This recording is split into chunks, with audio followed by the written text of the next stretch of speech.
membuat beberapa masyarakat dan instansi pemerintah termasuk kepolisian melaksanakan sholat istisqa. Seperti halnya dilakukan oleh seluruh jajaran kepolisian Polrestabes Palembang yang berkumpul membentang sajadah untuk melakukan sholat istisqa di halaman Mapolrestabes Palembang pada Jumat pagi.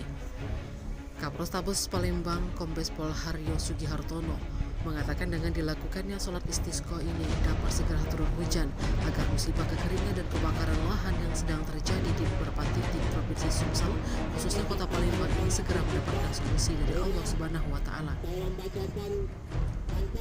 Sholat istisqa adalah sholat sunnah yang dilakukan untuk meminta turunnya hujan. Sholat ini dilakukan bila terjadi kemarau yang panjang atau karena membutuhkan hujan untuk keperluan